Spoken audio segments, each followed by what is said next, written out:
Hey everybody, what's going on? It's me, the white thing, the white omega symbol thing from the profile picture. I was watching a little bit too much of the WeeklySlap and I thought, hey, that looks really fun. Welcome to the new show. This is called 7-Day Sucker Punch because it's like weekly synonym, slap synonym. Hope you guys enjoy the Trepong 2 gameplay in the background. Thank you that one commenter who told me to download that. I appreciate that. This game rules. I want to talk to you guys about like where the magic of old games went, kind of like, because it feels like nowadays they don't have that like they don't have that whoa, they don't got that anymore. What do I mean by that? What do I mean by magic? You know, when you play like an old RPG, like one of those classic RPGs came out 1990 to 2005, I believe, was like the best era for RPGs. If any of you guys have played Diablo 2, you know what I'm talking about. It's one of those old school style dungeon crawlers, touched a place in my heart that I didn't know I had. Diablo 2 has kind of like a magic around it,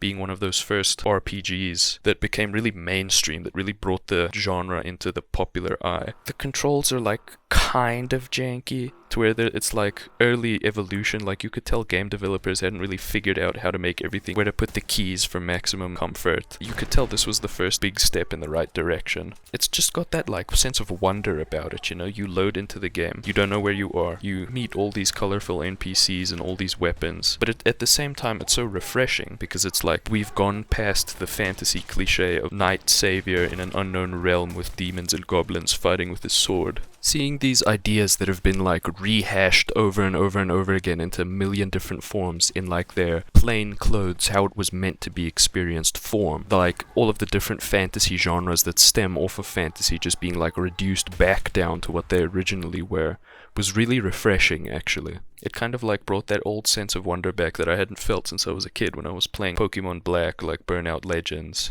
So like, that feeling that you get when you're reading a new fantasy book and you're like, oh, the flim flam? I want to find out more about that. What is that? That's what playing these World of Warcraft classic style RPGs feel is really all about, I felt like I was a kid again discovering the bog standard fantasy setting. It's also why Superman's my favorite superhero, is because he's just the guy. He's like really refreshingly basic.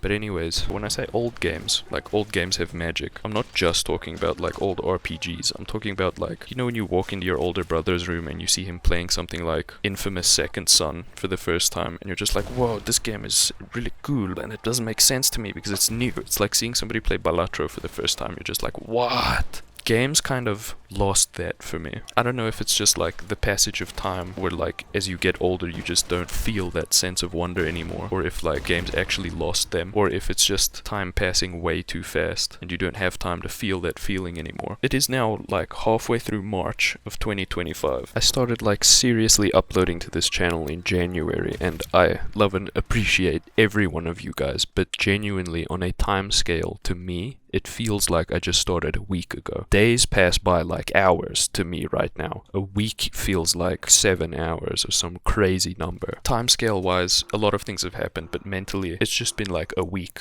This kind of magic though, I don't really see it in today's games anymore. It feels like everything is just a rehashed version of something else. Every game is just a sequel or a remake. And it feels like that creativity and the passion for the medium has kind of like faded over the years.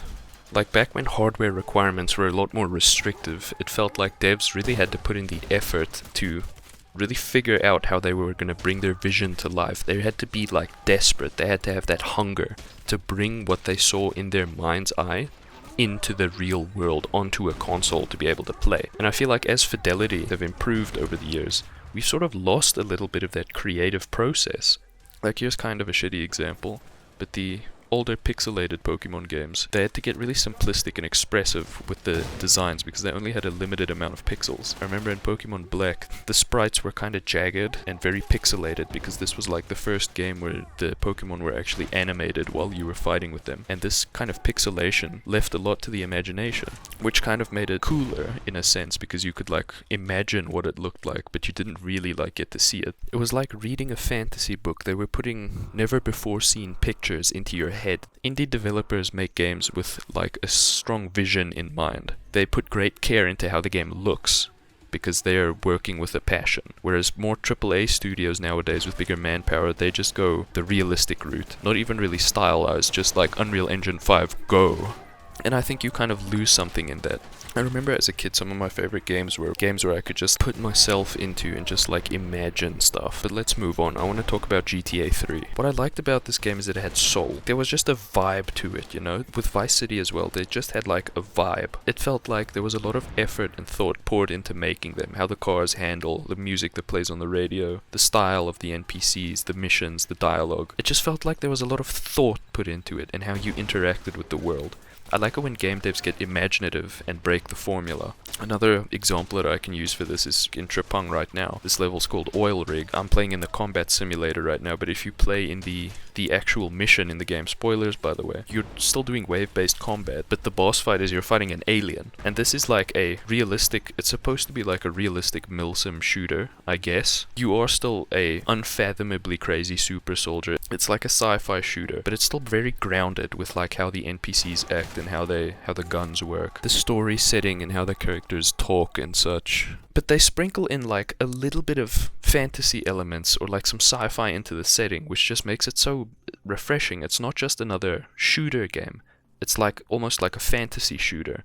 This game is really cool in that regard. It's got that sense of wonder. It's got a world that you want to explore. I remember in Jorvik Castle, there's like an ancient ritual that they do to create the flesh golem. It's really cool because it's got like that little sense that maybe there is something cool about this world that I want to explore. But the sense of magic, right? But I've kind of found it again in trading card games in an unintentional way, because it's like, take Magic the Gathering for example. That's a heavily fantasy inspired setting. I don't know what the fuck they're doing now, adding SpongeBob and shit. I'm not against it, but it's against the idea of the game that I kind of wanted to play, this very grounded fantasy setting. I don't know if what I'm saying really makes sense, you know? There's not really a way to describe the sense of magic in an older game. It's just the vibe, you just like it. Old games to me were extraordinarily vibey. I feel like you've kind of lost a lot of that with modern releases just trying to pander to the widest audience at the same time. Old games I felt were more focused. Like if you didn't like Diablo 2's heavy fantasy setting, go somewhere else.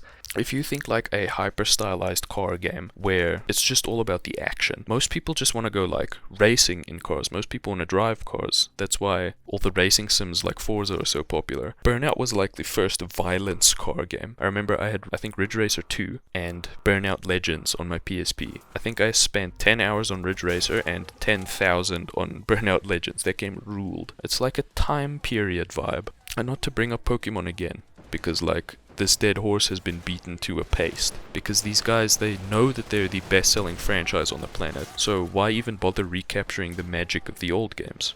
Why bother having an engaging story, especially with the seasonal mythical Pokemon, you know, like you had to do puzzles for those. You had to like think. I remember Regirock in, I think it was Regigigas in Heart Gold and Soul Silver. You had to do like that cave puzzle thing with like the Morse code counting your steps. That shit was awesome. I remember looking up YouTube guides on how to do that. Nowadays, if you want a Celebi, you click the mystery gift button on the main menu and you just get it. I remember being so excited getting my first Game Shark, or my Game Jam AR cheat device for Pokemon games that you put in the back of the DS. And I type in all the cheat codes to activate the mythical Pokemon events to like go get Arceus up in the Sky Plateau or whatever. That shit was the bomb, because it was like I was getting this extra layer of mystery. What is your lore? It was just so cool. But the people making the game, they don't take any risks. They want everything to be as smooth and investor friendly as possible. In Pokemon Black, you couldn't catch the original 151 Pokemon until like after you beat the game. It was all new. They would never dare to take a risk like that in the modern day. You can always get a fucking Machamp in like Area 2. I remember how upset I got when I realized Sword and Shield was just like a hallway. That leads me to my final point though. I feel like if I was 12 right now, or if I was like 10, Fortnite would be my favorite game of all time. Fortnite would be my Team Fortress 2. I would have 1 billion V-Bucks. I would have 1 million V-Bucks.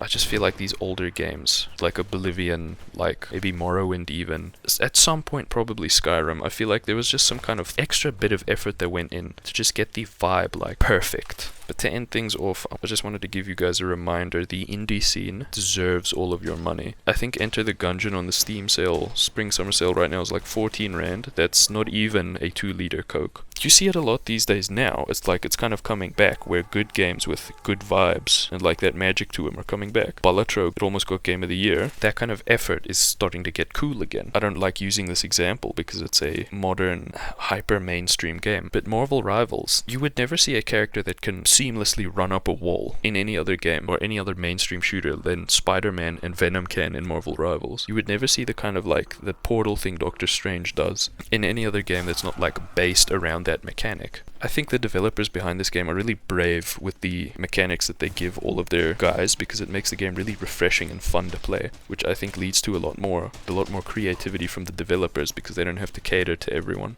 They can just focus on their vision. Helldivers 2 had this, that's why it was so hyped up, because they really just they poured everything into the vision that they had. And then in the end, the vision and the setting was so cool, everybody was like, oh, this game vibes, I remember this like Warcraft. Yeah, sorry for the more rant type video. I promise next week I'll do a regular video. Maybe like Void Likes 2 or something. Maybe I'll make Petscop 2 lemme. Who knows? I have been the little white profile picture guy thing with the eye, and I will see all you dudes in the next video. Bye bye.